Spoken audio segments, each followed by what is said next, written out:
Ezekiel chapter 47. The river from the temple.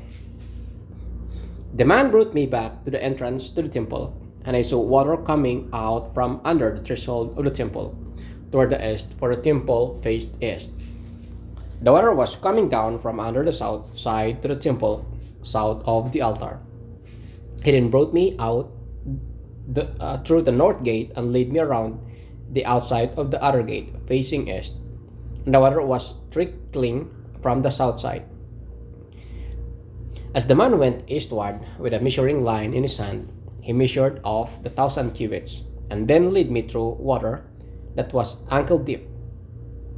He measured off another 1,000 cubits and led me through water that was knee deep. He measured off another 1,000 and led me through water that was up to the waist.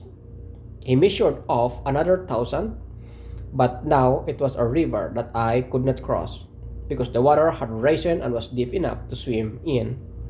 A river that no one could cross. He asked me, "Son of man, do you see this?"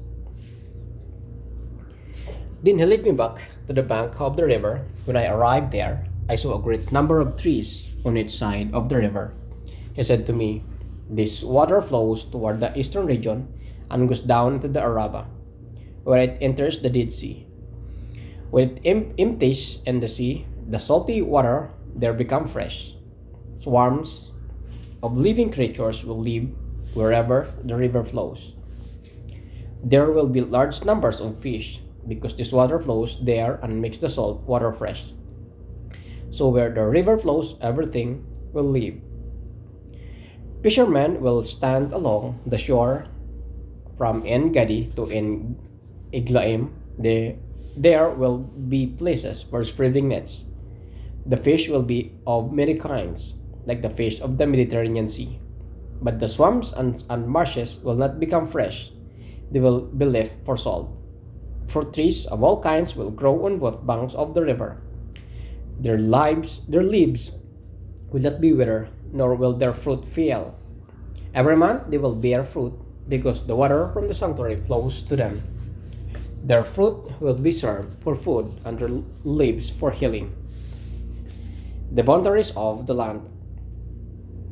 This is what the sovereign Lord says. These are the boundaries of the land that you will divide among the 12 tribes of Israel as their inheritance. With 2 portions for Joseph, you are to divide it equally among them, because I swore with a uplifted hand to give it to your ancestors. This land will become your inheritance. This is to be the boundary of the land. 1. The north side. It will run from the Mediterranean Sea by the Hethlon road past Lebo Hamat to Zidad, Beerutha, and Sibraim, which lies on the border between Damascus and Hamat. As far as Hazir Hatikon, which is to the border of Hauran, the boundary will extend from the Sea of Hazar Inan along the northern border of Damascus, with the border of Hamat to the north. This will be the northern boundary.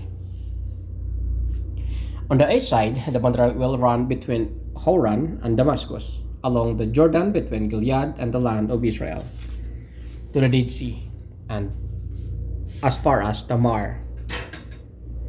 This will be the eastern boundary.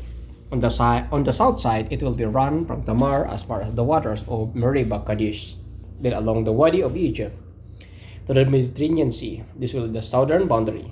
On the west side, the Mediterranean Sea will be the boundary to point opposite Lebo Hamat. This will be the western boundary. You are to distribute this land among yourselves according to the tribes of Israel. You are to allot it as an inheritance for yourselves and for the foreigners residing among you, and who have children. You are to consider them as native-born Israelites. Along with you they are to be allotted an inheritance among the tribes of Israel.